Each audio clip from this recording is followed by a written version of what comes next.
Como é que você Tudo tá, meu bom, meu querido? caro? Tudo ótimo, e você? Tudo tranquilo. Enfim, tivemos manifestações nesse final de semana, tem muita coisa legal. Vou pedir para vocês, pessoal, por favor, mandem perguntas para o Paulo. A gente vai falar, sim, sobre política, economia, tudo que está rolando aqui. Célia Rocha mandou aqui, Kiko querido, eu chorei com a Rebeca, linda, cultura da periferia presente neste país difícil. Paulo, estava na nossa manchete agora no DCM agora há pouco, e eu vou te fazer uma pergunta política econômica. A gente teve aparentemente parece que é o perfil do Fabrício Queiroz dizendo o seguinte: Queiroz cobra a fatura de Bolsonaro e diz que lhe falta caráter. Faz tempo que eu não existo. O ex-assessor do Flávio Bolsonaro, Fabrício Queiroz, que está enrolado com a justiça até o último fio de cabelo, fez uma postagem no mínimo esquisita na manhã deste domingo nas redes. Em seu perfil do Facebook, Queiroz postou uma imagem que aparece ao lado do presidente Jair Bolsonaro com Hélio Negão, o ex-assessor presidencial Max Guilherme Machado Moura e o Fernando Nascimento Pessoa, assessor de Flávio, com uma legenda contundente.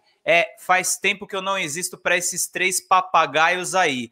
Águas de salsicha, literalmente, vida que segue. O amigo próximo de Flávio Bolsonaro e da família toda foi aos comentários da postagem responder aos seguidores e deixou claro que falta caráter quando disseram que isso faz parte da política. A cobrança deve surtir efeito em Brasília. Ele foi além, o Fabrício, e fez uma ameaça clara. Teve um tal de Thales Eduardo que perguntou: quem é de verdade você sabe, eu tô contigo sempre, abraços. E ele falou o seguinte: minha metralhadora tá cheia de balas. Paulo, o Queiroz no Facebook fazendo uma postagem a respeito disso, depois eu vou botar na tela para vocês verem, com aqueles áudios da rachadinha e a investigação da CPI da Covid avançando. A economia tem como salvar esse governo ainda? É muito difícil, né, Pedro? Bom, prazer falar com você, com todo mundo, né?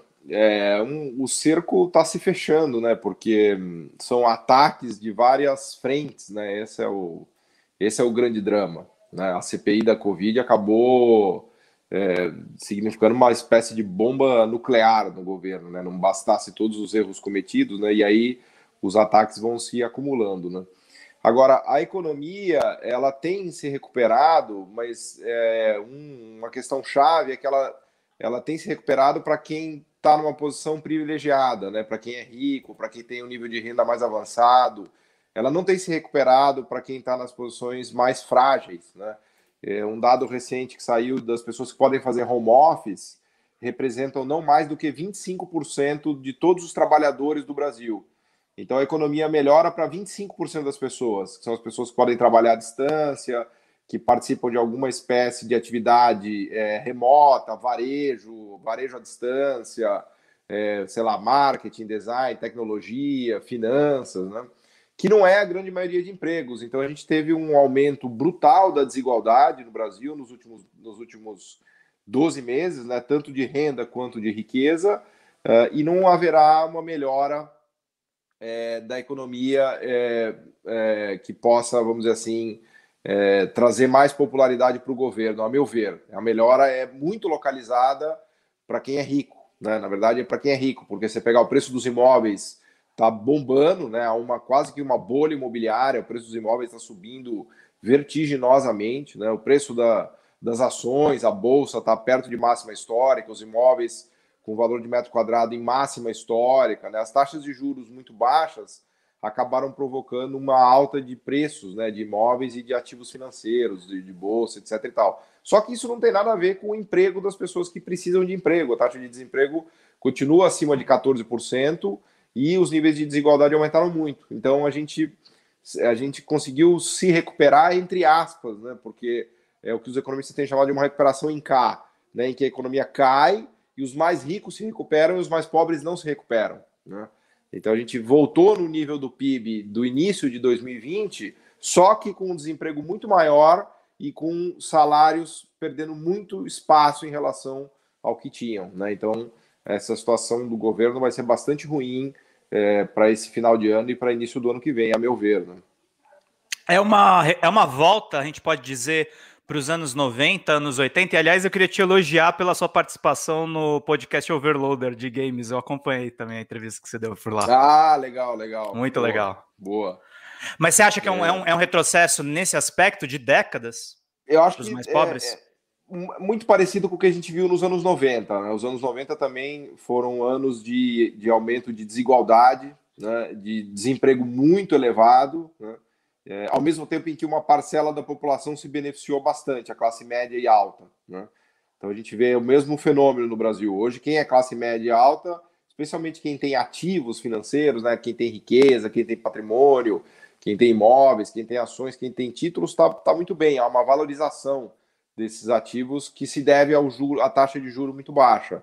Agora, o nível de desemprego elevado e de desigualdade alta é realmente preocupante e se aproxima do que a gente via nos anos 90 na era FHC, por exemplo. Se a gente pegar os níveis de desemprego que a gente tinha nos 90, eram taxas bastante elevadas no final dos 90, inclusive quando o Lula ganhou, se a gente olhar em 2001, 2002, 2001, 2002 foi um período bastante dramático da economia, com desemprego elevado, baixo crescimento, como a gente tem agora, e apagão, né? Esse é um outro tema também que é importante mencionar, porque o preço da energia elétrica está explodindo. O mês passado, se a gente pegar junho para julho, houve uma alta de mais de, sei lá, 30%, 20%, né? A bandeira vermelha também, com reservatórios em mínima histórica, também está castigando muito os preços de energia. Então, a gente vai ter uma situação de desemprego elevadíssimo, inflação muito alta, acima de 6%, e desemprego muito elevado. Então, é uma combinação muito, muito difícil, né, para as pessoas, né? Sem dúvida nenhuma. Tem algumas perguntas aqui do pessoal já, o pessoal já está querendo participar aqui conosco. A Elizabeth Coutinho, que é nossa membra, já diz aqui: vejo isto, muitos imóveis disponíveis para alugar pelas imobiliárias, mas não alugam, né? A gente vê em alguns bairros esse fenômeno, né? Uma redução de preços, mas o poder aquisitivo da população não chega, né? Depende da região que você está falando, porque nas regiões mais pobres, mais de periferia, a renda não aumenta, então é muito difícil. Agora, nas regiões mais centrais, nas regiões onde moram pessoas com maior renda e riqueza, aí o mercado está andando, tem vendas de imóveis, tem locação, mas nas situações, nas regiões mais de periferia, a situação é muito grave, porque você imagina que o preço das coisas está subindo, tem inflação, né? Preço de alimentos com forte alta, preço do gás, preço de energia, só que os salários não sobem, porque o desemprego é enorme. Então, as pessoas, as empresas têm muita opção de contratação sem ter que pagar salários. Pensa no caso do Uber, Pedro. Eu acho que o Uber é o caso mais gritante. Assim, você Que é consegue o fazer emprego do momento, né? Exato, você faz uma corrida de Uber por R$ 6, R$ 7, R$ 8, assim. Só que você está fazendo uma corrida por 8, R$ 10 hoje, quando você fazia a mesma corrida a R$ 10 um ano, 2 anos atrás, só que hoje está tudo muito mais caro. Mas o preço do Uber não sobe, porque tem milhares de pessoas dirigindo Uber. Então, o algoritmo do Uber joga o preço lá embaixo, porque tem sempre alguém disposto a fazer uma corrida para você por um preço ridículo, né? Exatamente. Tem algumas perguntas aqui, depois eu vou ler uma outra reportagem da Folha de São Paulo desse domingo, mas a Yara Oliveira está perguntando aqui no nosso superchat, mandem superchats com perguntas. Gente, Paulo, você acha que o desgoverno e o Centrão avançarão na pauta prejudicial aos servidores antes das eleições? Quanto isso prejudica a economia? E tem um superchat engraçadinho aqui do Sandro Puziol. E aí, Paulo, deu atestado no Conexão Xangai? Hoje eles me deram férias lá. Hoje eu estou de férias, estou no day off do Conexão Xangai. Mas eu acho que eles vão tentar avançar com essa agenda ainda de reforma administrativa, mas eles vão ter muita dificuldade, porque o Centrão está vendo que o governo está enfraquecido, né? Então eles vão ocupar espaço já com vistas para a eleição do ano que vem. Né? É importante dizer que a gente já está praticamente em período eleitoral, né? Há um ano das eleições, né? Tudo que é feito nesse momento, né? Enquanto a gente fala aqui, tem a ver com as eleições do ano que vem. Então o Centrão está manobrando muito e essas pautas mais impopulares, eu acho que elas têm cada vez menos chances de passar, né? Lembrando que a pauta da reforma administrativa ela é muito impopular, né? Para a corporação, né? Tanto para a camada de servidores públicos, que são a elite, que ganham salários elevadíssimos, né? Quanto para a maioria dos servidores públicos que ganham salários muito baixos, né? Porque é importante também dizer, sempre que a gente fala de reforma administrativa e do setor público, é importante mencionar que há uma desigualdade gigantesca dentro do próprio setor público, né? Em que algumas camadas de funcionários públicos ganham verdadeiras fortunas e enquanto que a grande maioria dos servidores tem salários muito baixos, né? Sem dúvida nenhuma. A Vera Pascoaleto pergunta aqui, fala no nosso superchat, os imóveis aos montes para vender. Tem aqui mais alguns superchats. Deixa eu pegar aqui do pessoal. Antes disso, a gente tem aqui o Alcides Ágio, preços do material de construção triplicaram também. Daqui a pouco eu vou falar sobre a inflação, gente. E a Silvia Nave mandou aqui, Pedro, pergunte para o Paulo Gala o que aconteceu com a nota de R$ 200. Sumiu por quê? É verdade, boa pergunta, eu não tenho a menor ideia, né? Acho que eu nunca vi uma nota de R$ 200. Eu também nunca vi. Né? Ela teve na moda aí um ano atrás, mas... Desapareceu, né? Mas essa pergunta do material de construção é importante também, porque há uma inflação enorme dos insumos da construção civil, né? De cimento, areia, vidro. Essa é uma das áreas da economia que realmente andou na pandemia, que foi a parte de obras e reformas, né? Só que no momento em que o mundo todo está com dificuldade de produzir esses insumos por conta do Covid, né? Então houve várias interrupções em cadeias produtivas, várias empresas pararam de produzir e agora estão voltando lentamente o preço do minério de ferro, por exemplo. Só para dar um exemplo bem concreto para as pessoas. O minério de ferro hoje custa mais de $200 a tonelada. O minério de ferro chegou a custar, há 2, 3 anos atrás, $15, $20. Ele está 10 vezes mais caro do que era há 3 anos atrás, né? E é impossível fazer um prédio ou uma casa sem ferro, né? E o aço também, né? Se olhar o preço do aço, também, por conta da alta do minério de ferro, também explodiu, né? Então isso criou uma inflação na construção civil muito, muito, muito forte também, né? O Luiz Valdo está falando aqui, o aço subiu mais de 350%. É uma loucura, né? A gente sabia que, de uma certa forma, essa indústria de construção iria crescer num período de crise como esse, mas não nessa taxa, né? A gente tem a reportagem aqui da Folha de São Paulo, eu vou explicar para vocês rapidamente. Inflação e desemprego tiram até arroz e feijão do brasileiro na pandemia. O arroz e feijão também foram afetados pela alta da inflação e tornou-se inacessível para brasileiros que enfrentam desemprego. Essa combinação de aceleração de preços e renda em queda mudou o cardápio dos brasileiros mais pobres, que se veem obrigados a optar por produtos mais baratos. Saem óleo de soja, feijão e carne e entram banha de porco, lentilha e ovo. Até mesmo o preparo de alimentação foi afetado. Com botijão de gás a R$ 100 em algumas cidades, muitas famílias trocaram o fogão por lenha e carvão. Isso daí a gente já sabia, mas o quadro parece que está se agravando. Enquanto os preços sobem, a renda cai. Além da redução do valor do auxílio emergencial, a taxa de desemprego atingiu o patamar recorde de 14,7% no trimestre encerrado em abril.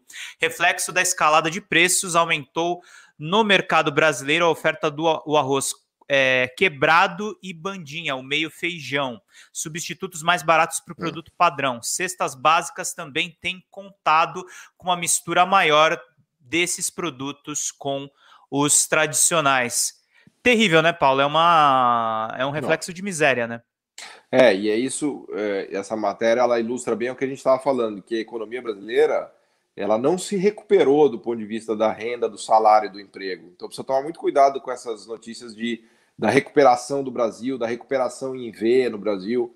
É verdade que o nível de PIB, que é a produção total da economia brasileira, já alcançou o patamar anterior, né, de um ano e pouco atrás. Só que ele alcançou o patamar anterior de uma maneira completamente distinta do que vinha antes. Por isso que o desemprego continua muito elevado. Então, não adianta nada a gente voltar a ter o nível de produção, só que agora é tudo com varejo digital, com aulas remotas, com interação remota, que não cria empregos, né? Para dar um exemplo, pensa no setor de turismo, de serviços, né? Pensa nos restaurantes que ficavam cheios antigamente, nas lojas, nos shoppings, nos aviões, nos hotéis. Nada disso se recuperou, né? Claro, e isso tem a ver ainda com o Covid, né? Mas na medida em que nada disso se recuperou, a economia não teve capacidade de gerar esses empregos que existiam antes. E na medida em que esses empregos agora não existem, as pessoas estão desempregadas, não têm salário, não têm renda, no momento em que os preços aumentam. Então a gente tem uma combinação muito ruim de volta de crescimento, mas sem emprego. É o que os economistas chamam do crescimento sem emprego, né?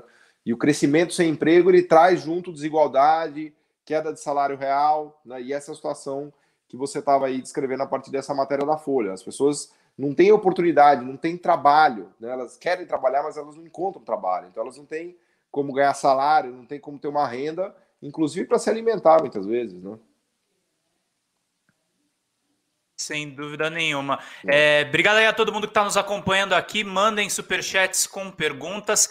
Paulo, você estava falando a respeito do pacote de maldades desse governo, sobre essa possível reforma administrativa, as dificuldades que eles vão ter no Congresso. E você falou agora desse crescimento sem emprego.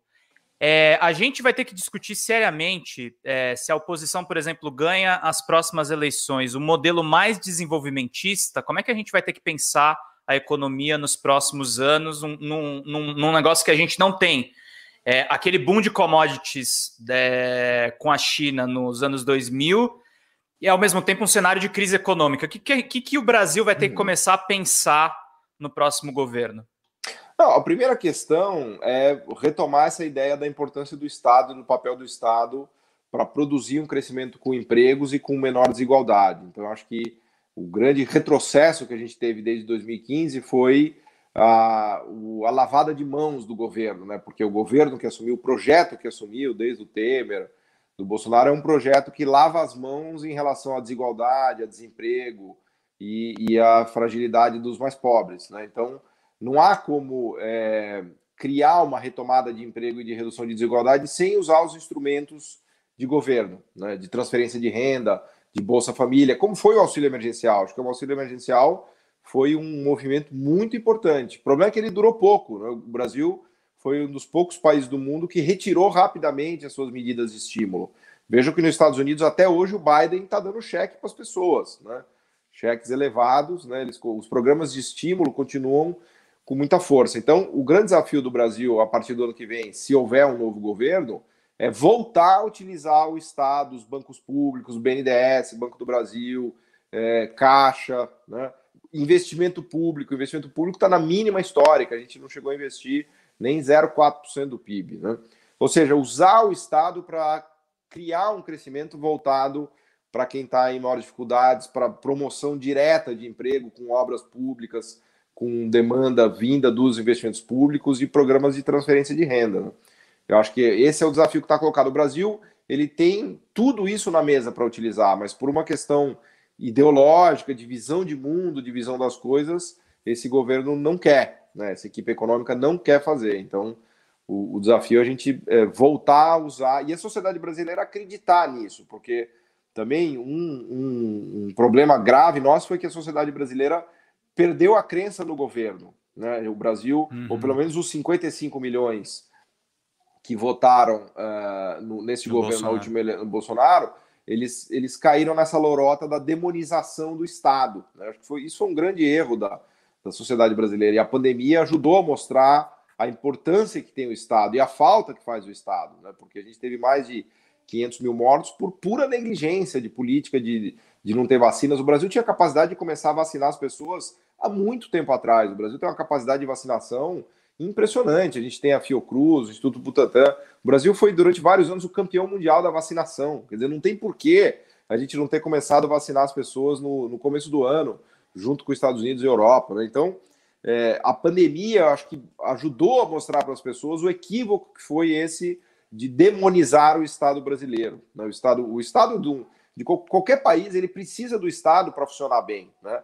Os Estados Unidos tem um Estado muito forte, né? Se você olhar o que o Biden está fazendo agora, mas na própria história americana, eles gastam mais de 700 bilhões de dólares por ano no orçamento de defesa, em orçamento militar e de vários setores ligados ao Pentágono, enfim. O que eu quero dizer é que o Brasil caiu numa lorota de que a culpa de todos os nossos problemas é o Estado, quando na verdade o Estado é a solução. Ah, mas você vai falar, o Estado tem corrupção, tem ineficiência, tem cabide de empregos, tem tudo isso. E a gente precisa combater isso, a gente precisa combater a corrupção, combater a ineficiência, combater o cabide de emprego, combater o servidor público que não quer trabalhar, mas isso daí não é o grosso do Estado, né? Não é a grande maioria dos servidores públicos, não é a grande maioria do Estado brasileiro. Então, seria o equivalente a você querer amputar uma perna porque você raspou o joelho, né?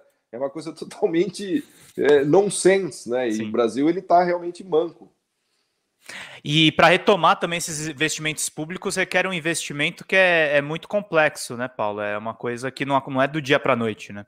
Não, isso demanda planejamento, demanda o fortalecimento de instituições como o BNDES, por exemplo, como a própria Petrobras, né? A Petrobras ela tem uma capacidade de investimento e de planejamento fantástico. Ainda hoje eu li um artigo que eu nem sabia, eu fiquei até positivamente surpreso. A Petrobras é a empresa brasileira que mais inova.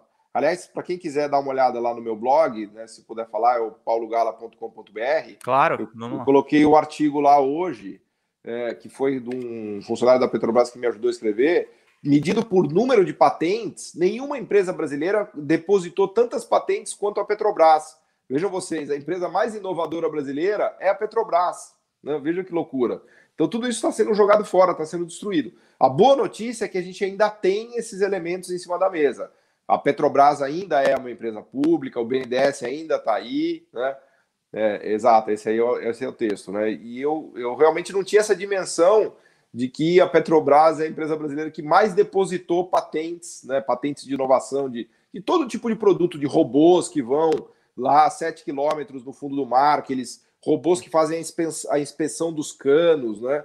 Que tem toda uma parte de robótica ultra sofisticada, né? Lembra que para tirar o petróleo do pré-sal, o pré-sal está a 7 quilômetros abaixo do fundo do mar.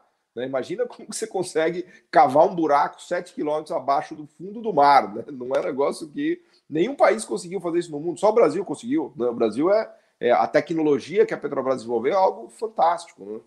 Então, o que mais nos dá tristeza, né, Pedro, é que tá tudo aí em cima da mesa, os ingredientes, né? E o governo joga tudo no lixo, né?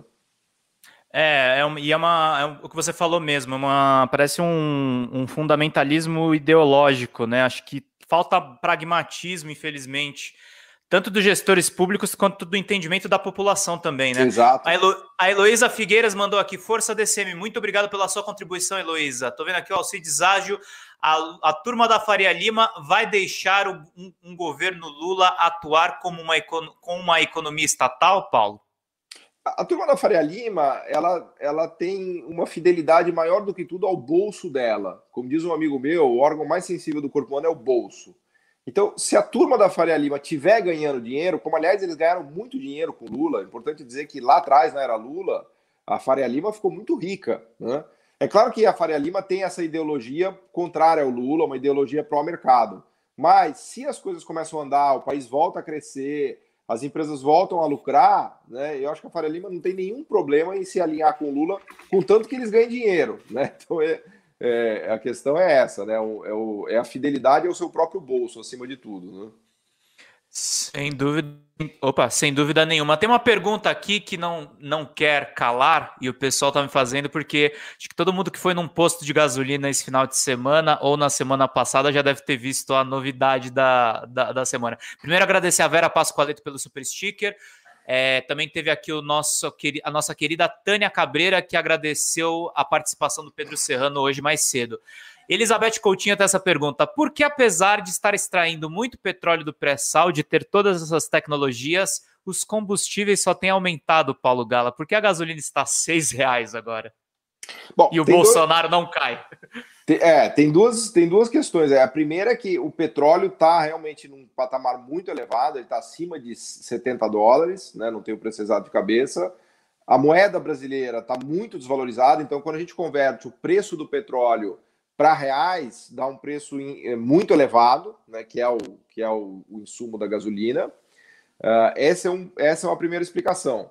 A segunda explicação é que a Petrobras lavou as mãos completamente em relação à responsabilidade que ela tem sobre o custo da gasolina e do combustível no Brasil. Porque antes, pelo menos, ainda havia uma política de tentar atenuar, né, de deixar o preço mais baixo, em momentos como esse, usando colchões de reserva que a Petrobras tem de combustíveis e de caixa. Então, ela podia fazer o que os economistas chamam de uma política de suavização de preços, né? Então, ela podia usar, quando o preço está muito caro lá fora, ela tem menos lucro, né? Porque ela favorece a população deixando o preço do combustível mais baixo, e depois, eventualmente, quando o preço de custo dela cai, ela pode aumentar um pouquinho o preço para recuperar as margens. Enfim, ela poderia fazer uma gestão do preço do combustível tendo em vista o custo final para as pessoas na economia. Mas, ao fazer isso, ela não estaria atingindo o lucro máximo dela. E hoje a gente está numa gestão cujo objetivo principal é o lucro máximo, independentemente dos efeitos para a sociedade brasileira. Então, num momento de preço do petróleo elevado, moeda desvalorizada e busca de lucro máximo, o resultado é esse que a gente vê, combustível muito caro no posto, né? Então, ou das duas uma, ou o preço do petróleo cai, ou a taxa de câmbio no Brasil vem para R$4, que eu acho que é praticamente impossível, ou a Petrobras muda a política de preços dela e começa a olhar para os efeitos do que ela está fazendo na sociedade brasileira. Como eu acho que nada disso vai acontecer, a gente tem pelo menos mais um ano aí de preço caro de combustível. Uhum. Exatamente. Gente, mandem, por favor, perguntas aqui nos superchats. A gente quer muito a participação de vocês aqui. Tem uma pergunta muito boa do Pablo Antunes, o nosso membro. Vera Pascoaleto, e os Estados Unidos vão deixar o Lula governar, Paulo? Mas segura essa pergunta que tem essa outra boa aqui do Pablo. Para crescer, um país precisa investir na matriz energética. O Brasil deveria investir em biocombustíveis e na energia renovável? Também melhoraria a imagem do Brasil no exterior, Paulo? O que você acha a respeito disso? Claro. Pablo Antônio está perguntando. Sem dúvida, o Brasil é talvez um dos países mais bem posicionados do mundo para dominar o mercado de energias renováveis. A gente tem dado passos já, por exemplo, a energia eólica, né? O Bolsonaro, você acha que foi um atraso nesse aspecto? Eu acho que foi, porque a Petrobras ela vinha com uma cabeça de desenvolvimento de novas energias, de investimento em novas fronteiras. E a gestão que eles colocaram na Petrobras é uma gestão de dar lucro, dar dinheiro, né? O problema é que muitas vezes o dar dinheiro, dar lucro hoje significa abrir mão de investimentos, de apostas em relação a coisas que podem dar certo no futuro. Então, toda a parte de biocombustíveis, a gente vem desenvolvendo. É importante dizer que o Brasil deu grandes passos na parte de etanol. Eu mencionava a parte de energia eólica do Nordeste. Hoje a gente tem 10% da energia brasileira sendo gerada já a partir de turbinas eólicas do Nordeste, mais do que Itaipu. A gente tem mais energia hoje sendo gerada a partir de eólicas do que Itaipu. Só que isso se deveu a investimentos que o Lula e a Dilma fizeram lá atrás, olhando para frente, com planejamento, tomando riscos, né, que hoje a Petrobras não toma mais. Então a Petrobras está se desfazendo de todas as unidades de energias alternativas. Ela está vendendo participação nos parques eólicos, vendendo participações em bioenergia também. Ela está meio que enxugando tudo para dar o lucro máximo, né? Quando você quer entrar numa fronteira de energias renováveis, você tem que investir.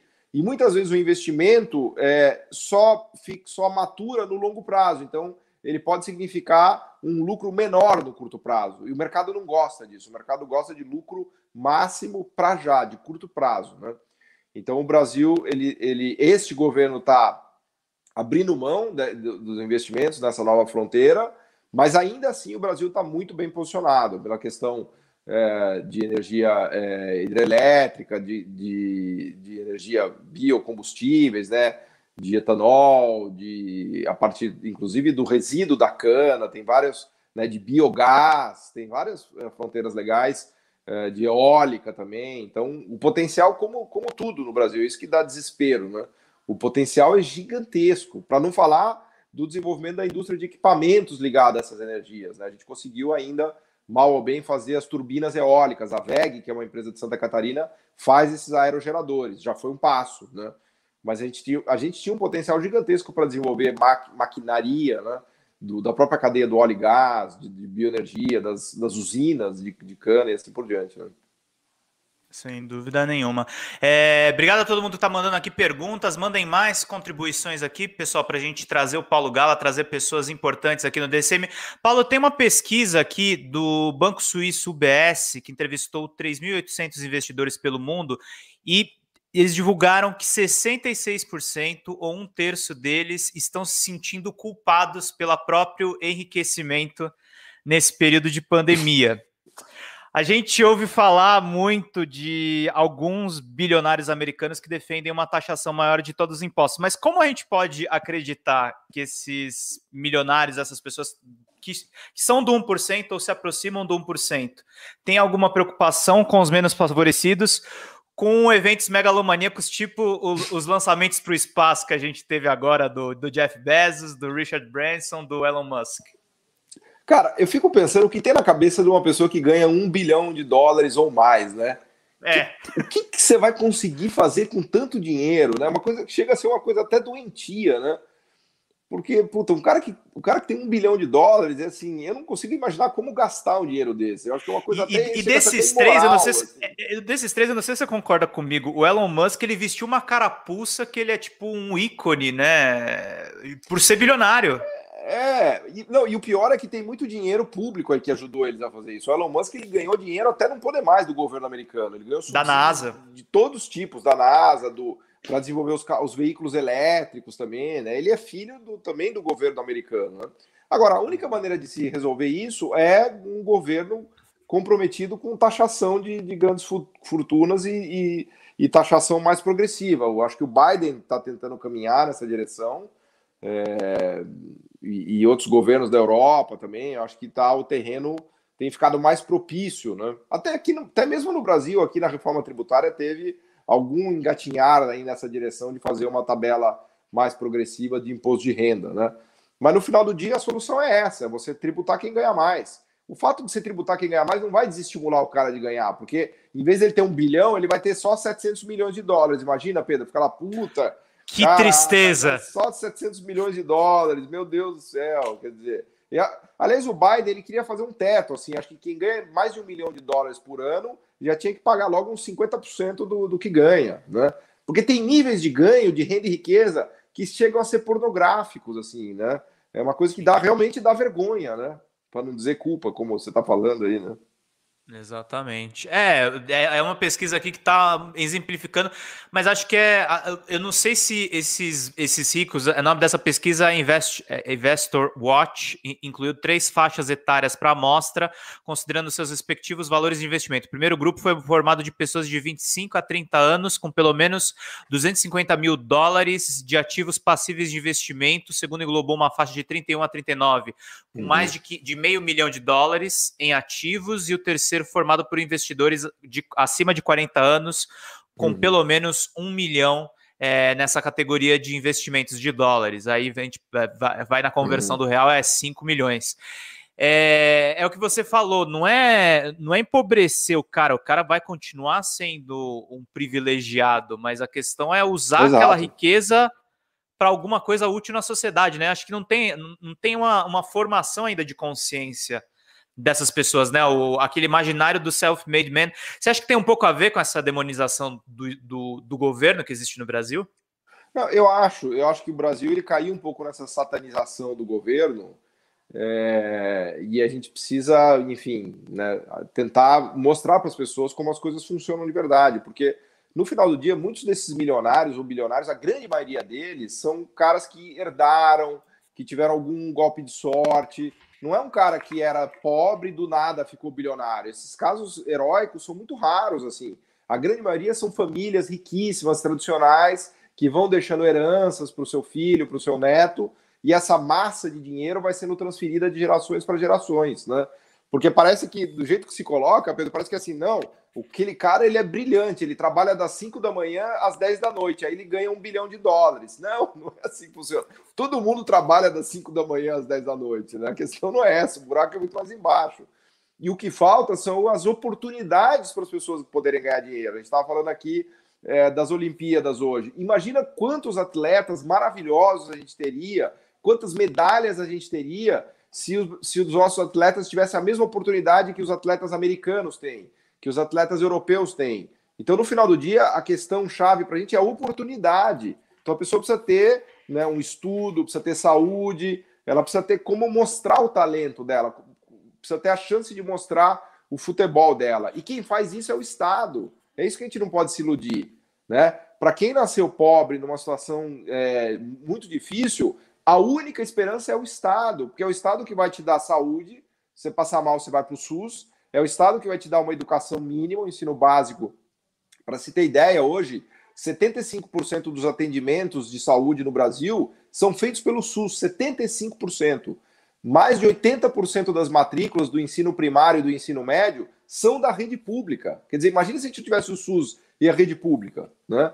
Então, o que a gente precisa é do Estado tributando quem é mais rico para dar oportunidade para quem é mais pobre. Agora, claro, ele vai dar oportunidade. Depois, quem desempenhar melhor vai ganhar mais. Não sou a favor de fazer uma igualdade de resultados. Não é isso. Não estou defendendo que todo mundo ganhe o mesmo. Não. Quem trabalhar mais, quem for mais competente, vai ganhar mais. O único ponto é todo mundo precisa ter oportunidade. Porque não adianta o cara nasceu na favela, pobre, não teve saúde, não teve educação, não sabe falar outra língua. Aí ele chega para competir no mercado de trabalho. Vai competir com o cara que é filho do rico, fala 3 idiomas, rodou o mundo, teve uma saúde e uma educação impecável, tem uma rede de relacionamentos de amigos que já coloca o cara em 8 empregos. Aí você põe os dois para competir no mercado de trabalho. Aí você fala, não, um é burro, é pobre, e o outro é rico e inteligente. Não, porra, entendeu?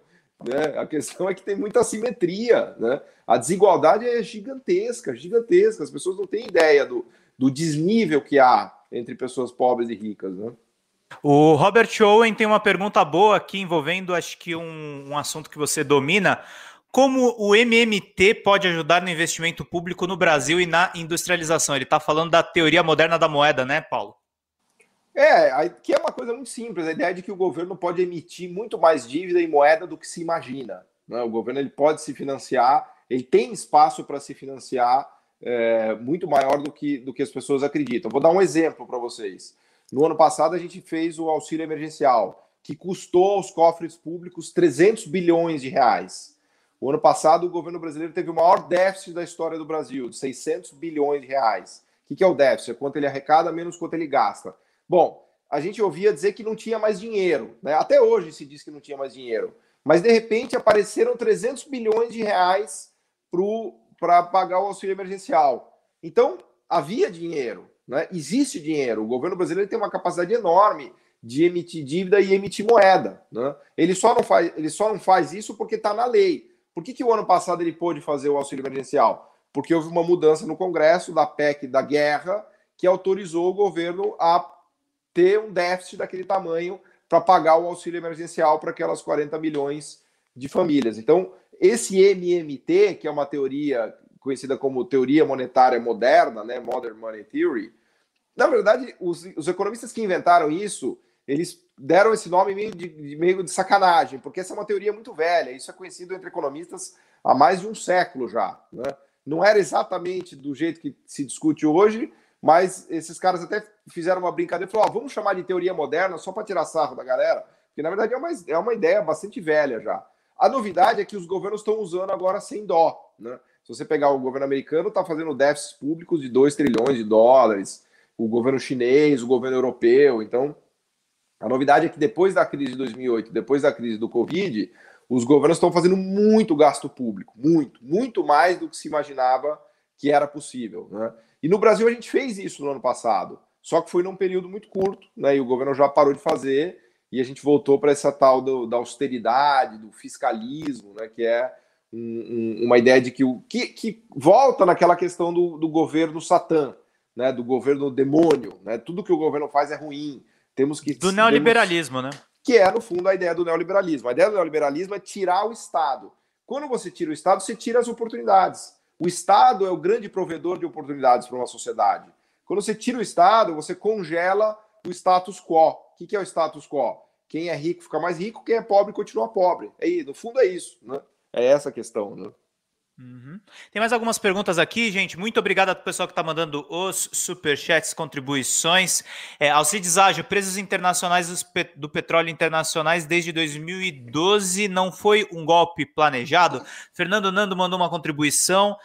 Tem aqui o Júlio Pinteiro, é isso mesmo? Boa noite, Paulo. Apenas uma pequena correção. No pré-sal, o petróleo é produzido em média de 5.000 a 7.000 metros abaixo da superfície do mar e não abaixo do fundo do mar. Boa.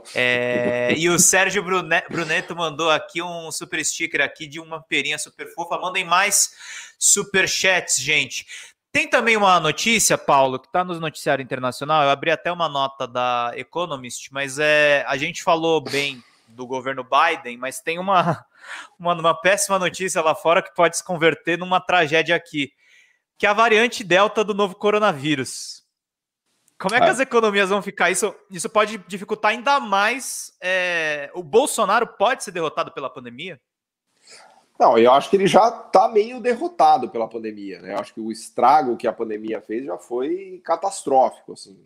Né? Eu não conseguiria imaginar uma situação tão ruim para o governo e vamos dizer assim, um governo tão incompetente para lidar com uma pandemia como o que a gente teve, assim. Chegou a ser quase no nível de piada, né? Agora a CPI da Covid está mostrando isso de maneira muito clara, né? Então eu acho que o efeito da pandemia já está dado, né? Agora, a questão dessa variante Delta preocupa, né? Porque é uma variante que ela tem mais imunidade às vacinas, por assim dizer, né?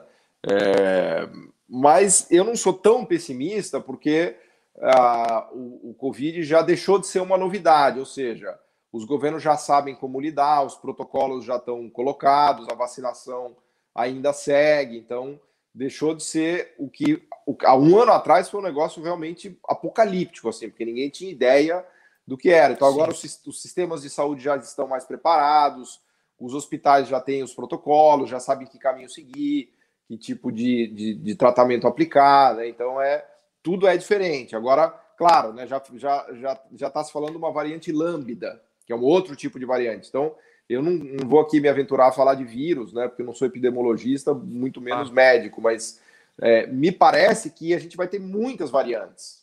Porque se é gripe mesmo, se é do tipo gripe, o bicho vai sofrendo mutação e a gente vai ter vários tipos, né? Agora, o que tranquiliza um pouco mais é a coisa das vacinas, que tem funcionado, mas a gente vai permanecer com isso. Assim, não acho que não haverá uma cura do Covid, né? Não se trata de uma cura, né? Se trata de economias e sociedades aprendendo a conviver melhor com isso, né? Mas não acho que a pandemia poderá causar um efeito ainda mais dramático do que já causou para esse governo, né? Eu acho que o estrago que foi feito, assim, realmente a pessoa tem que ser muito, muito alienada para votar de novo num governo desse tipo, ou para entender que o que foi feito não foi quase um genocídio, né? O nível de negligência que o governo brasileiro tratou a pandemia é uma coisa assim de filme de terror mesmo, né? Literalmente. Totalmente. A Ellen Martins, nossa membra, tá lembrando aqui, o problema do vírus é o vírus vencer a vacina e ter que começar a vacinar todos de novo. Mas eu também acho que tá na cabeça dos gestores que tem alguma coisa na cabeça que tem que vacinar agora todos os anos, né, Paulo? Não, a vacina é um negócio, a vacina é permanente, todo ano vai ter que vacinar. É igual a vacina de gripe, claro que vacina de gripe era uma coisa que no limite, né, tá muito longe, né, de ter o efeito que o Covid tem. Mas eu acho que a vacina veio para ficar. Eu acho que todo mundo vai ter que se vacinar todo ano contra o Covid. Isso está dado já. As vacinas vão entrar em linha de produção, em volumes gigantescos, as tecnologias já estão difundidas. O Brasil tem capacidade para isso. O Brasil, volto a repetir, é um dos campeões de vacinação do mundo, né? Ele tinha os protocolos, a capilaridade do SUS, a capacidade do SUS de vacinar é gigantesca. Então, a gente tem que encarar que vai ter que tomar vacina todo ano do Covid agora. Isso aí você vai tomar. Provavelmente você vai tomar vacina do Covid até morrer todo ano. Se eu tivesse que dar um chute aqui. Sim. Porque vai se mutar e também os governantes vão colocar na cabeça que não dá para ficar fazendo lockdown o tempo inteiro. Claro, as coisas têm que continuar funcionando. Tô vendo aqui alguns comentários de vocês. Diana de Castro Teles, obrigado, que é a nossa membra. Fora Bolsonaro genocida. Silks mandou pra gente, na minha opinião, foi genocídio mesmo. A tal imunidade de rebanho, entre aspas, sem conhecer as artimanhas do vírus, é genocídio. Opinião dela aqui. Deixa eu ver aqui, o pessoal tá lembrando, o Jorge Amado lembrou aqui do Chicago, que o Guedes era um dos Chicago Boys. Renata Manuel, os governantes, tá falando no caso dos bolsonaristas, sabem, mas não querem aplicar as medidas de restrição. O RH mandou aqui uma estatística interessante. O Credit Suisse aponta que 1% mais rico concentra 46%, 11% da classe média fica com 39% e aos 89% da classe baixa mundial sobra só 15% dos recursos do planeta. O Robert Owen tem mais um superchat aqui. Qual o pensamento neoclássico da economia será enterrado, Paulo Gala? Desde o século XIX está desgraçando o mundo. O tal do neoliberalismo, ele deriva, num certo sentido, desse pensamento mais ortodoxo, neoclássico, né? É que o neoliberalismo ele é um conjunto de práticas mesmo, né? Ele veio de enfraquecimento dos sindicatos, de redução de todos os tipos de subsídios, né? De redução do tamanho do Estado, literalmente, né? O que o Reagan e o que a Thatcher fizeram a partir do início dos 80 foi reduzir o tamanho do Estado americano e do Estado do Reino Unido, com privatizações de todo tipo, especialmente com o Reino Unido, né? E esse conjunto de práticas que a gente dá o nome de neoliberalismo. E ele tem elementos de vários pensadores econômicos, de vários economistas, né?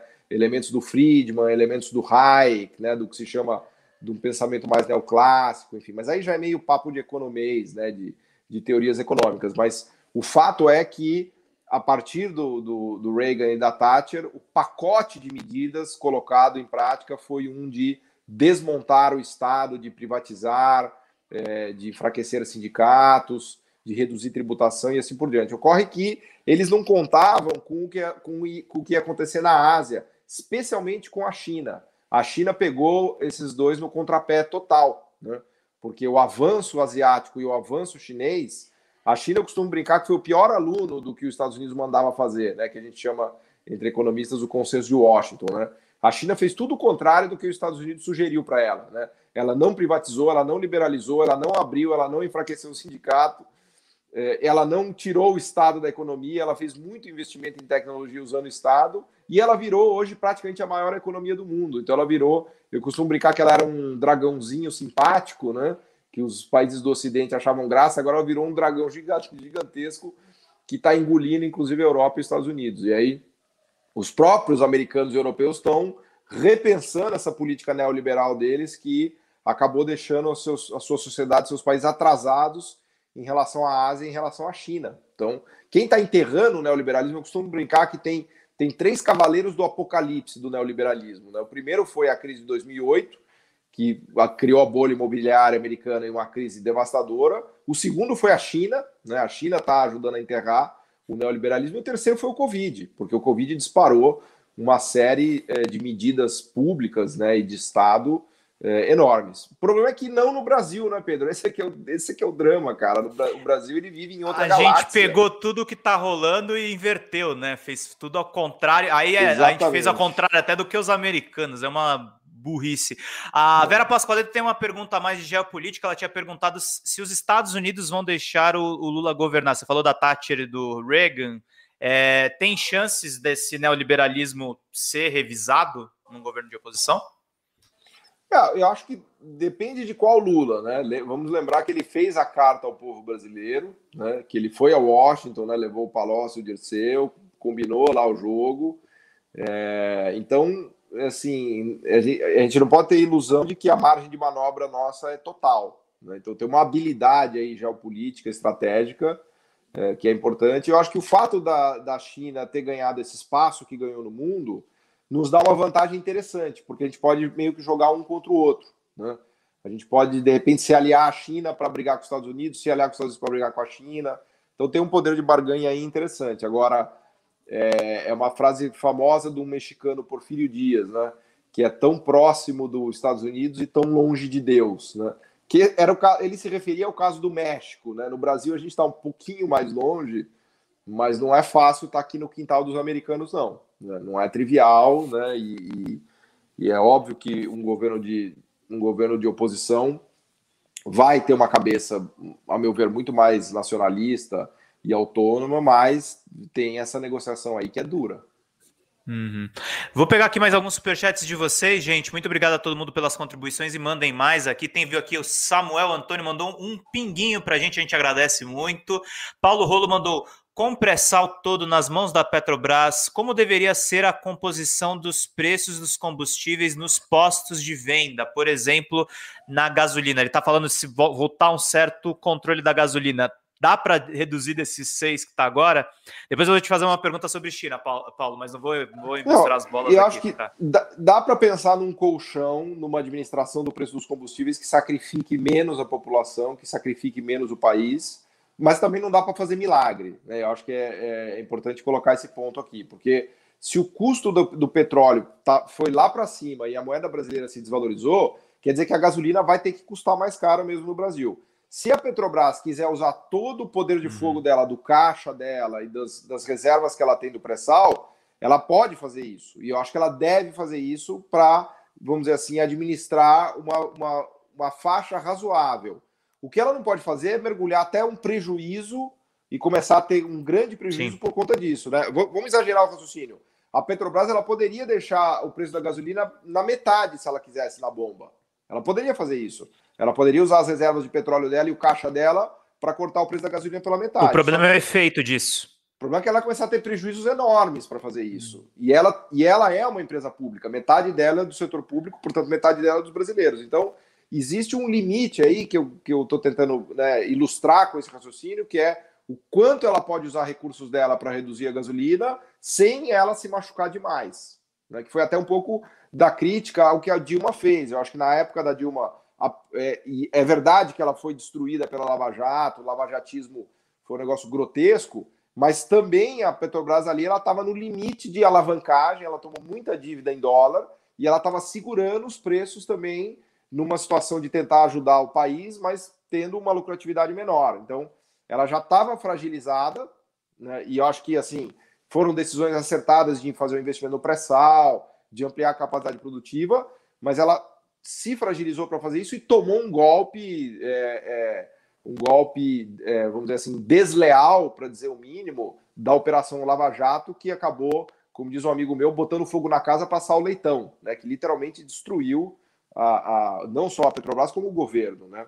Mas eu só queria marcar esse ponto de que a Petrobras pode e deve suavizar, administrar o preço, mas ela não pode também se arrebentar com isso, né? Uhum. Vou entrar nesse assunto de China que eu gosto bastante, Paulo, e você também. Pegar uma entrevista recente que a gente teve do embaixador chinês no Brasil, o Yang Wamin, que ele falou com o jornal Estado de São Paulo. Estados Unidos usam 5G para fazer bullying tecnológico. Essa é uma questão que está, enfim, nas discussões dentro do governo, e ele falou o seguinte, o Estadão perguntou qual a sua expectativa nas negociações em torno do 5G.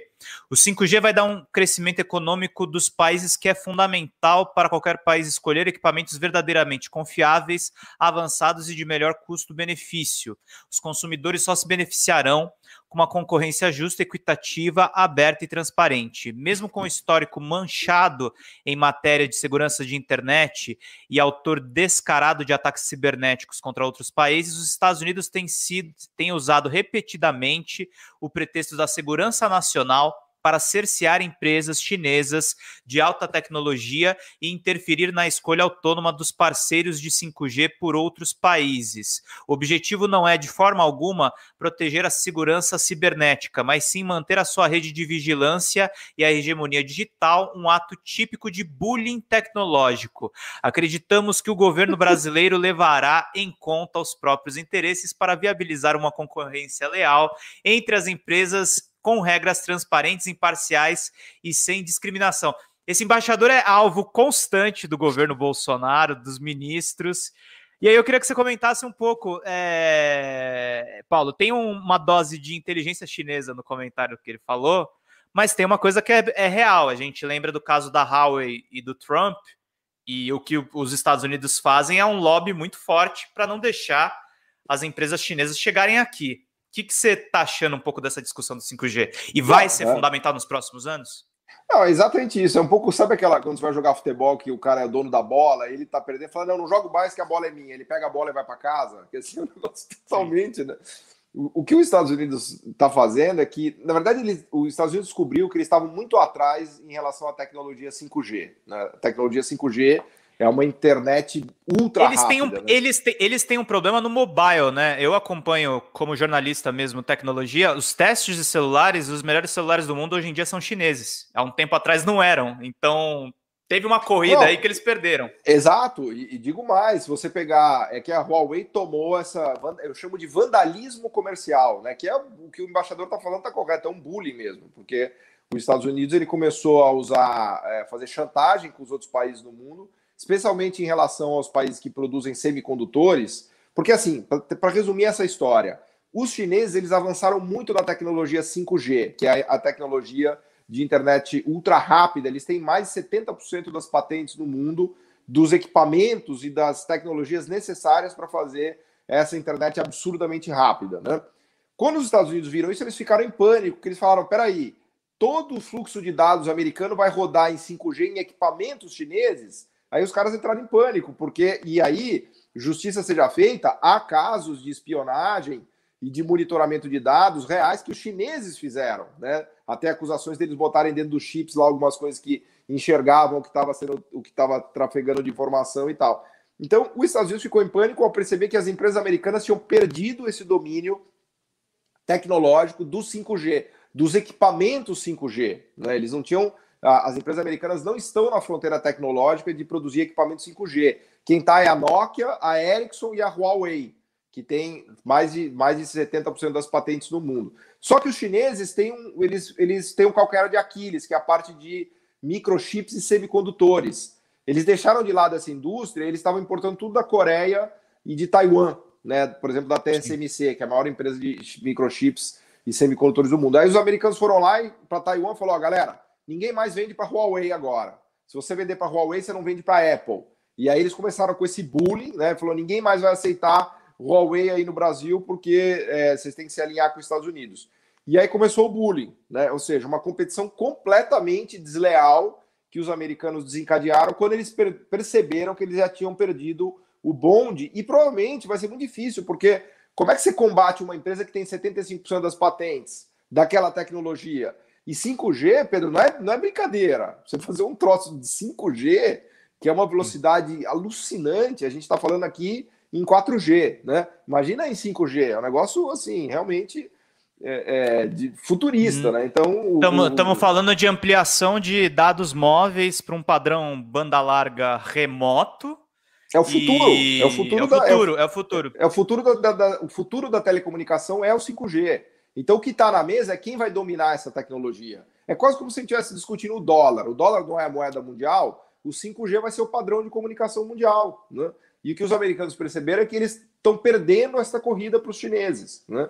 E os chineses, né, deram uma tacada que foi genial, né, de dar o salto para desenvolver essas tecnologias. E como você mesmo falou, hoje as empresas de smartphones chinesas já estão quase número 1. A Huawei chegou a bater a Apple e a Samsung chegou a ser a número 1, só que ela começou a tomar o bullying de semicondutores, e aí agora falta semicondutor para a Huawei. Mas tem outra empresa de smartphones chineses, que é a Xiaomi, que talvez você conheça, né, que já está com lojas aí nos shoppings no Brasil, a Xiaomi. A Xiaomi já é o terceiro lugar, ela já passou a Apple, inclusive. Agora está ali brigando Huawei, Xiaomi, Samsung e Apple. São duas chinesas, uma coreana e uma americana, veja.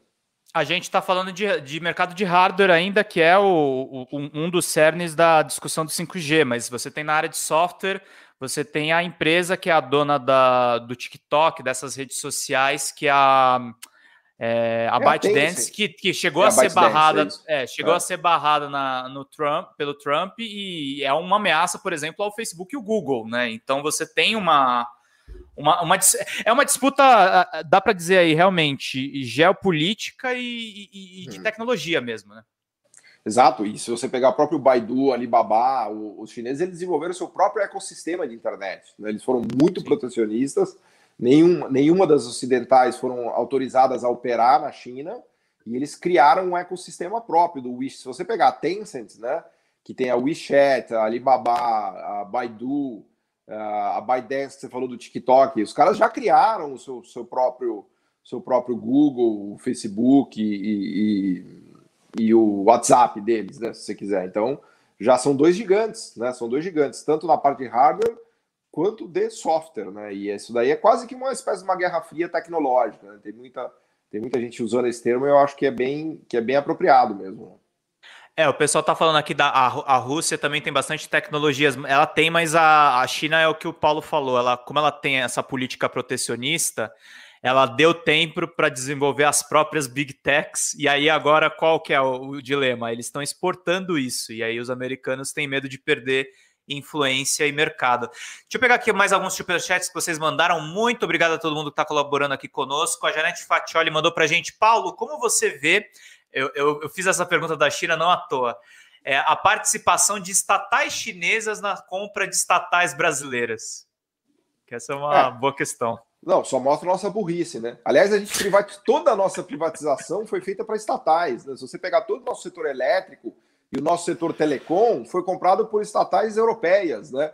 Foi a Portugal Telecom, Telecom espanhola, italiana, né? A gente conseguiu ter inteligência de privatizar tudo para estatais, quer dizer, continua sendo de estatal, só que não é estatal brasileira, é estatal espanhola, estatal portuguesa, estatal chinesa, né? Então, de novo, voltamos nessa demonização idiota do Estado. A gente não pode... Um dos grandes equívocos do Brasil foi começar a adotar o neoliberalismo a partir de 2015, quando já tinha dado tudo errado em todos os países que ficaram fazendo isso durante 20 anos, né? E essa coisa de privatização para estatais no Brasil é o suprassumo da nossa estupidez, né? Sem dúvida nenhuma. O Robert Owen está perguntando para você explicar para a galera de uma maneira bem didática o que é economia neoclássica. Cara, a economia neoclássica é um pacote de ideias que vem de dois grandes pensadores, eu vou colocar aqui, do Milton Friedman, né, que é um grande economista de Chicago, né, não que eu concorde com ele, aliás, acho que eu discordo da maioria das ideias dele, do Hayek, né, que é um economista da escola austríaca, não só o Hayek, mas outros economistas austríacos também, de alguns franceses, de uma galera do final do século XIX, e todas essas ideias culminam com a noção de que os mercados são muito eficientes, né? Então, se você pensar em escola neoclássica, um sinônimo grosseiro, simplista, porém didático, é eficiência de mercado. O que quer dizer eficiência de mercado? Que o mercado faz o melhor possível, que o mercado é o que melhor organiza uma sociedade, que melhor organiza um país. Então, você deixa para o mercado fazer as coisas, porque ele tem lá, o mercado tem os preços e as quantidades, as ofertas e as demandas, e o mercado saberá resolver todos os seus problemas de desenvolvimento econômico, de desigualdade, de renda, de desemprego. Então, indo no popular, no vulgarzão, deixa que o mercado resolve. Privatiza, reduz o Estado, reduz a tributação, privatiza a saúde, privatiza a educação, acaba com as estatais, né? Então, o pensamento neoclássico, né, de maneira resumida e grosseira, vai nessa direção, de que o mercado resolve, tá? E os dois grandes nomes que eu destacaria aqui são o Hayek, né, o Friedrich von Hayek, e o Milton Friedman. Tem vários outros, tem inúmeros, tá? Mas para ficar em dois nomes, eu citaria o Hayek dos anos 20, 30 do século 20 e o Friedman dos anos 60 e 70 do século 20, que são os dois grandes nomes por trás, depois do que veio a ser conhecido como políticas neoliberais, tá? Muito bom, bem explicadinho aqui para vocês entenderem, depois eu vou pedir para recortar aqui, explicar o básico, o que é neoliberalismo e economia neoclássica. Já tem aqui o recorte direitinho para vocês. Paulo, tem mais uma estatística interessante, que em um ano de pandemia, 377 brasileiros perderam o emprego por hora. A crise provocada pela pandemia do coronavírus deixou marcas profundas no mercado do trabalho. Os números são um levantamento realizado pela consultoria e dados com base nos indicadores de abril, os últimos disponíveis da Pesquisa Nacional por Amostra de Domicílios, a PNAD contínua. Em abril, o Brasil tinha 85,9 milhões de trabalhadores ocupados, 3,3 milhões a menos do que no mesmo mês de 2020, calculada pelo Instituto Brasileiro de Geografia e Estatística. Uma pergunta que eu fiz, e o pessoal que eu quero fazer, e o pessoal tá criticando muito, que você criticou a questão da política de preços da Dilma na Petrobras. Uhum. Esse desemprego que surgiu ali no meio do segundo mandato dela, e aí depois nesse impeachment sem crime de responsabilidade, o Bolsonaro vai deixar uma herança pior? Bom, só antes de mais nada, deixa eu fazer um registro aqui de defesa da Dilma, então, porque a crítica que eu estou fazendo à política de preços dela é um negócio mínimo perto da devastação que foi o lavajatismo, tá? Uhum. Então, assim, não teria sido problemático ter feito o grau de investimentos que ela fez e ter segurado o preço da Petrobras não fosse o ataque do lavajatismo, né? Então a Lava Jato foi um negócio realmente totalmente desleal, né? Então ela estava fragilizada, né? Porque, enfim, ela tomou aquelas decisões que eu acho que deixaram ela numa posição um pouco mais delicada, mas, né, dada a Lava Jato, não tinha o que fazer, né? Não tinha o que fazer. Mesmo que ela tivesse com o preço da gasolina totalmente alinhado com o mercado, mesmo que ela tivesse com caixa da Petrobras, mesmo que ela tivesse sem dívida nenhuma na Petrobras, o lavajatismo ia destruir de qualquer maneira, né? Então, só para fazer uma defesa aqui, eu estou menos atacando ela, estou mais fazendo uma qualificação. Não, que eu acho que é importante fazer isso, porque são dois níveis, né, de qualificação, né? O lavajatismo é um negócio assim, escatológico, assim, uma coisa mais grotesca de se imaginar, impossível. E que ficou exposta agora, né? Com essas conversas de Telegram. Exato, tudo. E agora esses documentários, agora parece que está saindo mais um documentário do processo, né? Que eu nem assisti ainda, estavam me mandando hoje. A própria coisa da anulação do Supremo e tudo mais. Bom, mas enfim, eu fui fazer a defesa da Dilma e esqueci da outra pergunta aí que você tinha falado. A herança do Bolsonaro é pior? A herança do Bolsonaro em termos de economia, de desemprego, sem dúvida, né? Ele vai deixar um desemprego muito grande, de quase 15%, né? Ele vai deixar uma desigualdade gigantesca também, né? Porque esse dado aí que você falou, a gente tem 3 milhões de empregos a menos, porque a pandemia ela pegou em cheio todas as atividades econômicas que são intensivas em trabalho, porque justamente elas dependem de interação social. Então lojista, restaurante, garçom, hotel, atendente, avião, turismo, que são as atividades que não conseguiram se recuperar, né? Então, vai ficar uma herança muito, muito ruim, né, de desemprego elevado, de desigualdade elevada, sem dúvida, e eu diria que muito pior. Na verdade, a Dilma, ela deixou o governo com desemprego ainda na casa de, sei lá, 11%, 12%, né? Agora o desemprego vai a 15%, né? E sendo que ela acabou sendo atacada, né? Na verdade, eu acho que é injusto você avaliar o segundo governo Dilma, porque ela foi atacada, ela sofreu um ataque. É como se soltassem uma bomba nuclear no governo dela, falar, olha que merda que a Dilma fez. Pô, claro, porque soltou uma bomba nuclear na cabeça dela, né? Fizeram pauta-bomba, inclusive o nome era pauta-bomba, né? Se você pegar pauta-bomba, o que o Cunha fez, a Lava Jato, o que toda a grande mídia, a grande imprensa fez, foi um negócio assim, do nível Hiroshima e Nagasaki, né? Enfim, mas tem a também herança bem ruim que fica tem agora, também uma né? questão da qualidade dos empregos que existem hoje em dia, né? A gente tem 15% de desempregados e quem está empregado também viu a renda cair, né? Tem muito desse emprego aí que, na verdade, é o que a gente chama de subemprego, porque, por exemplo, o motorista de Uber ele tá qualificado como empregado na estatística do IBGE, né?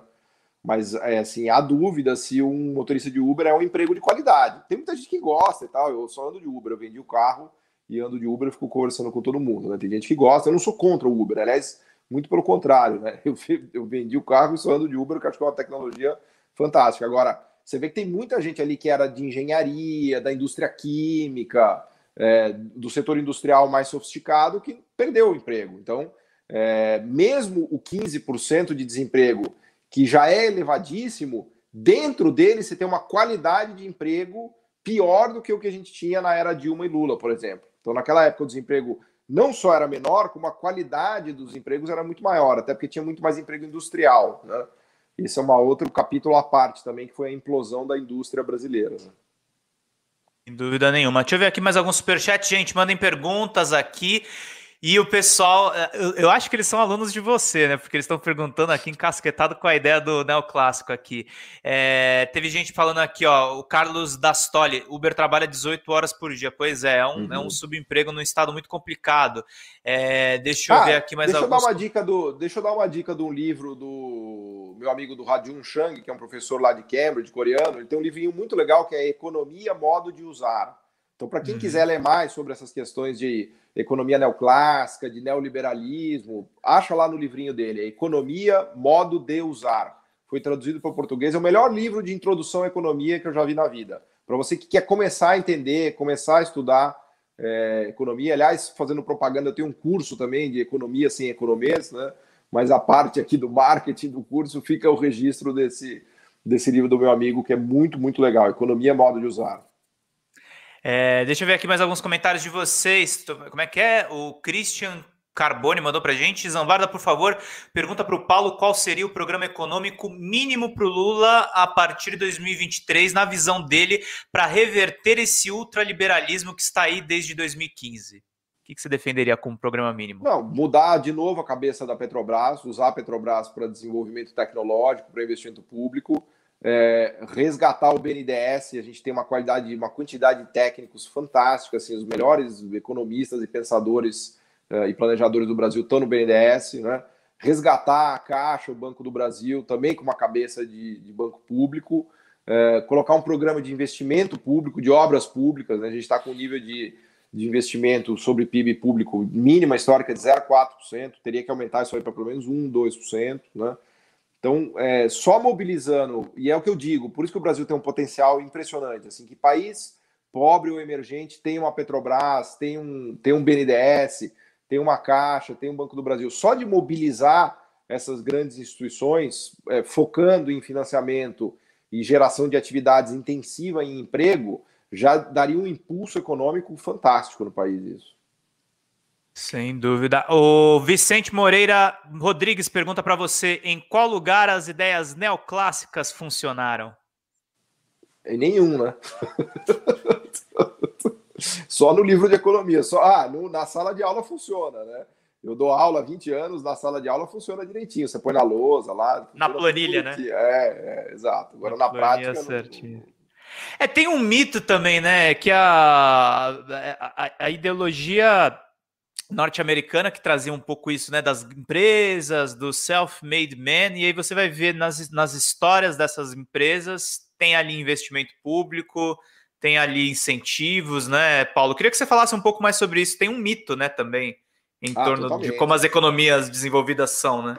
Totalmente. Você pegar os Estados Unidos, eles gastam mais de 600 bilhões de dólares por ano, que é o orçamento de defesa, ele é totalmente voltado ao desenvolvimento de tecnologias americanas. Então, você pega uma empresa como a Boeing, não dá para você contar uma história da Boeing sem falar dos bilhões e bilhões e bilhões de dólares do governo americano que foram colocados lá. Aliás, está registrado nisso no processo da Boeing, da Airbus contra a Boeing na OMC. A Airbus acusa a Boeing de ter recebido 5 bilhões de dólares de subsídio do Tesouro Americano. Tem um processo lá na OMC, vocês podem procurar. E a Boeing, por sua vez, acusa a Airbus de ter recebido mais de 3 bilhões de dólares de subsídios do governo alemão, do governo francês e do governo inglês, né?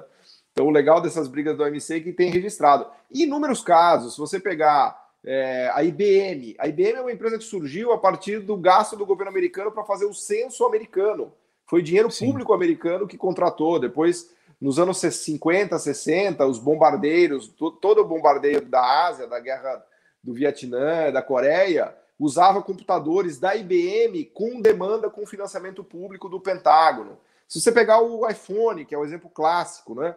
Todas as grandes tecnologias do iPhone, que são o GPS, e a internet, os vidros resistentes, o reconhecimento de voz da Siri, tudo isso foi desenvolvido com dinheiro público, né? Então, quando você começa a abrir, escarafunchar a história das empresas de qualquer país do mundo, você vai ver o dedo do Estado lá, né? Com isso, eu não estou tirando o mérito do Steve Jobs, não estou tirando o mérito da Apple, só estou destacando que o que leva ao desenvolvimento econômico e tecnológico é uma conjunção da ação do Estado e da ação do mercado, né? Então, os Estados Unidos está muito longe de ter sido neoliberal, muito longe. Houve uma virada ali no Reagan por conta do enfraquecimento dos sindicatos, de uma redução de tributação dos mais ricos, né? Houve esse movimento, mas no coração americano eles sempre foram intervencionistas, sempre fizeram gasto militar, gasto tecnológico. Se você pegar até a criação das vacinas agora, as vacinas de RNA mensageiro, elas vieram do dinheiro público americano. Se você olhar o programa lá, eles têm uma agência que chama DARPA, que é a Agência de Desenvolvimento Tecnológico do Pentágono. Sim. Em que eles colocam bilhões e bilhões de dólares lá para fazer pesquisa de tecnologias. A vacina do Covid que a gente tem do RNA veio do dinheiro que a DARPA colocou em programas de pesquisa, inclusive contra armas biológicas. Na época eles estavam com medo dos ataques do anthrax, depois do 11 de setembro. Né? Então, esqueçam esse mito de que o neoliberalismo ou o liberalismo desenvolve países. Todos os países que se desenvolveram usaram o mercado, tem empresas fortes, tem empresas inovadoras, tem um sistema de iniciativa privada muito bom, mas todos eles foram ajudados pelo seu governo, com políticas de proteção, depois de abertura, de subsídios, de bancos públicos, de financiamento, é o pacote, né, do Estado e do mercado.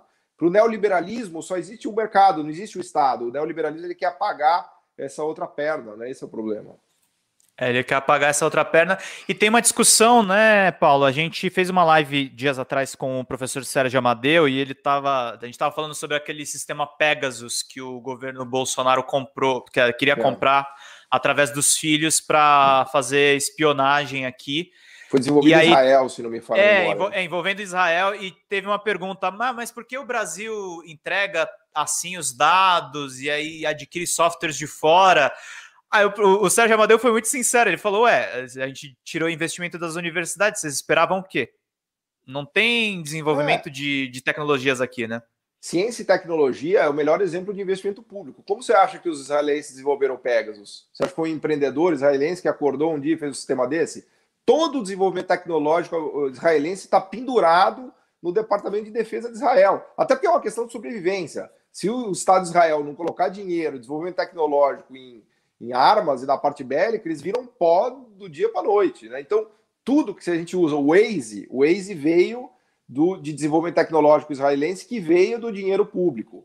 Você pega esse negócio de reconhecimento facial, veio de desenvolvimento tecnológico de Israel, que veio também de dinheiro público do orçamento de defesa. Israel é o melhor exemplo de desenvolvimento tecnológico que decorre do dinheiro público colocado para defender o país. Né? Eu estava conversando com os caras de inovação, porque Israel virou uma espécie de meca, né, de startups, de inovação, então vai todo mundo para lá. E aí um cara estava me contando que ele teve várias rodadas com startups israelenses, conversando com os caras. Sabe o que eles falavam? Bom, o que o tal do Venture Capital faz? Ele espera o governo não colocar dinheiro, aí o governo de Israel põe dinheiro em tudo. Aí o que dá certo, opa, essa tecnologia aqui deu certo. Aí o capitalista lá, o Venture Capital, fala, opa, então vamos financiar esse cara. Ou seja, quem tomou o risco da tecnologia foi o governo de Israel. Opa! Eita, acho que teve um problema aqui na conexão do Paulo Gala. Acho que ele deve estar voltando em instantes, gente. Por favor, ajudem o DCM com pingo, superchat, especialmente se vocês estiverem gostando aqui dessa live. Mandem contribuições, é muito importante. Aqui estou vendo o Dom Bez falando em tecnologia, ciência e tecnologia. China mudou sua forma de produção de cópias e bugigangas, etc. E está aplicando sua economia em ciência e tecnologia. Paulo, caiu aí? Estamos falando de temas delicados aqui, a gente foi derrubado, né? Bom. Mas volta lá, você estava falando da... Não, mas é isso, quer dizer... O Estado toma o risco. Não, isso é uma questão chave, assim, quando a gente estuda tecnologia e inovação tecnológica, o ponto mais importante é risco. Quem toma o risco? Depois que o negócio deu certo, você fala, que beleza e tal, legal, mas quem tomou o risco lá atrás? E as grandes inovações tecnológicas, para não dizer a maioria delas, muitas delas, têm o risco bancado pelo Estado. Por exemplo, essa vacina de RNA, né? Tem uma cientista, tem a história dela, acho que ela é da Bulgária, búlgara. Ela teve essa ideia e falou, cara, pensa bem, se a gente pegar um código genético, colocar dentro do organismo e dar uma orientação genética para ele produzir um pedacinho de uma proteína de algum vírus que nos ataque, pode ser uma ideia genial. Aí todo mundo falou, imagina, puta ideia de jirico, não dá para fazer, tem que ser temperatura muito fria, o material genético vai morrer, você vai pôr dentro da pessoa, vai dar bug. Ninguém quis bancar o projeto dela. Essa ideia ela teve nos anos 90. Todas as empresas privadas não quiseram colocar dinheiro nisso. Aí lá na DARPA, que eu comentava com vocês, que é o braço de defesa tecnológico americano, falou, opa, peraí, essa ideia pode ser boa. Bota 300 milhões de dólares nisso aí, vai que dá certo. Bom, é a vacina que a gente tem hoje para o Covid. Né? Então, quem tomou o risco? Não foram as empresas privadas, quem tomou o risco foi o Estado americano. Mesma coisa de Israel. Então, no final do dia, quando a gente fala de desenvolvimento tecnológico e desenvolvimento econômico, a grande pergunta que a gente tem que fazer é quem vai tomar o risco de fazer isso? E na grande maioria das vezes, os empreendedores, o venture capital, não toma risco. Ele toma um risquinho, ele gosta de tomar um risquinho. O riscão mesmo não é com ele. O riscão ele fala, ele não quer falir. Exato. Quer o risco. Ele não faz por mal. É porque fala, cara, um risco desse tamanho, eu não vou tomar um risco desse tamanho. Né? Então ele toma um risquinho depois que ele viu. Né, o Steve Jobs falou, peraí, Os caras fizeram a internet, custou bilhões e bilhões de dólares. Fizeram o GPS, que é um sistema de Global Positioning System, que tem mais de 50 satélites, não sei quantos foguetes. Botaram todos os satélites no ar. Aí o Steve Jobs falou, opa, tem satélite, tem internet, tem GPS. Vou pegar um negocinho aqui e vou conectar tudo isso. Quer dizer, qual é o risco que ele tomou perto de todos os foguetes que levaram todos os satélites ao espaço para botar um sistema de GPS? É uma piada. Ele ficou pensando se ele ia fazer o iPhone na forma de um triângulo ou de um retângulo, entendeu? Tem uma pergunta aqui, Elizabeth Coutinho, pode-se falar que já existe um movimento para um neo-keynesianismo na Europa? E eu ia estender essa pergunta. O Biden, ele quer fazer um neo-keynesianismo também nos Estados Unidos? Sim, sem dúvida. Tanto é que o Biden, uma das primeiras coisas que ele fez quando ele assumiu foi colocar o quadro do Roosevelt lá no Salão Oval, que o Roosevelt, aliás, é um cara que inspirou o Keynes, né? O Roosevelt, ele é pré-Keynes, é o cara que fez o New Deal, que inspirou muito das ideias do Keynes, né, de usar o Estado para investir, para fazer investimento público, para botar a economia para andar. Mas eu acho que há uma volta muito vigorosa do keynesianismo no mundo, né? Não no Brasil, mas na Europa, nos programas dos programas europeus, certamente no Biden e certamente na Ásia e na China. Né? Eu acho que o Keynes nunca teve tão vivo, né? Com a morte do neoliberalismo, o keynesianismo voltou com muita força.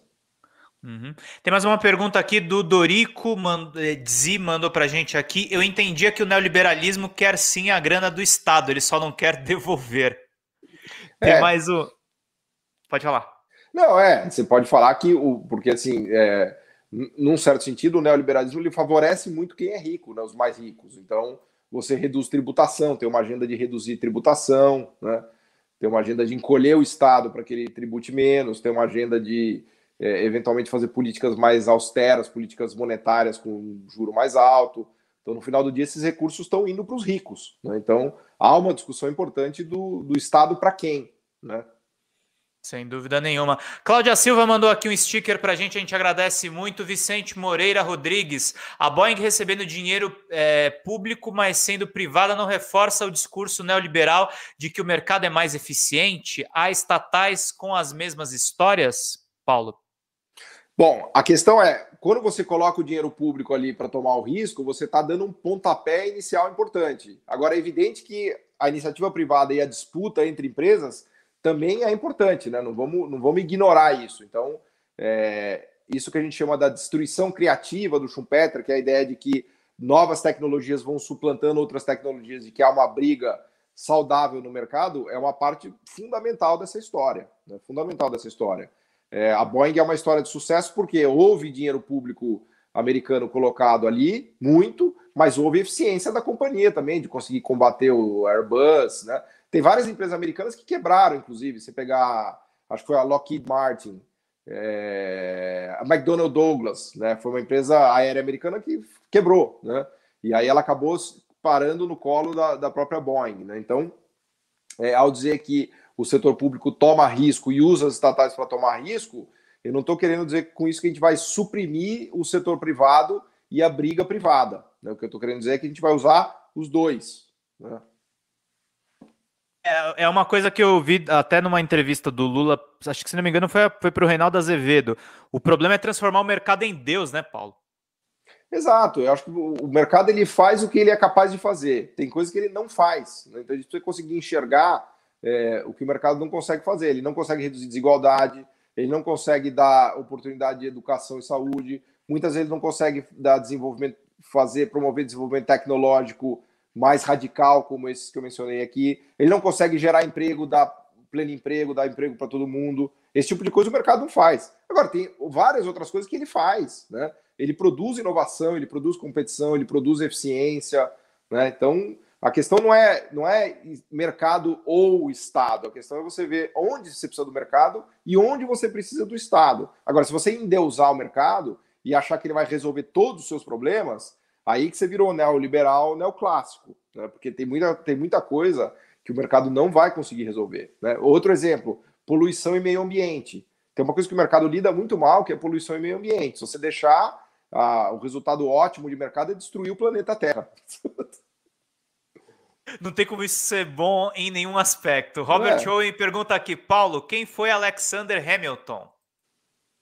O Hamilton é um cara que foi o grande pensador do desenvolvimento econômico usando o Estado nos Estados Unidos, né? O Hamilton, ele era o braço direito do George Washington, que é o grande founding father americano, né? O Hamilton era um general dele, que ia a cavalo de Boston a Nova York e voltava num dia e no outro, assim, que aliás ele nasceu no Caribe. E ele, assim que os Estados Unidos declarou a independência, fez a Constituição, etc. e tal, ele virou o ministro da Economia, seria o equivalente do Paulo Guedes dele, né? Virou secretário do Tesouro, e ele lançou um plano extremamente protecionista para os Estados Unidos. O grande combate do Hamilton era contra as manufaturas e os produtos ingleses, né? E ele lançou as bases da industrialização americana. Os Estados Unidos virou uma potência no século XIX, em grande medida graças à industrialização e ao plano Hamilton, né? O Hamilton depois inspirou vários economistas, pensadores desenvolvimentistas e assim por diante, né? Mas ele foi o cara, ele é um dos fundadores americanos, dos mais importantes, né? Vejam vocês de quem? Dos Estados Unidos, né? Ele estava muito longe de ser um neoliberal, muito longe. Tem mais uma pergunta aqui do Superchat. O Júlio Pinheiro está perguntando aqui para você, Paulo. Exatamente, Paulo, igual ao risco do pré-sal, só a Petrobras aceitou correr esse risco. Lembra da foto que lhe enviei sobre as petroleiras internacionais? Boa, te agradeço. Aliás, está lá no blog essa foto. Eu pus lá tem um post meu lá sobre o pré-sal, que a gente tem, inclusive a gente fez um podcast lá no podcast que eu faço com a turma do BNDES, que é o Missão Desenvolvimento, tem um especial sobre o pré-sal.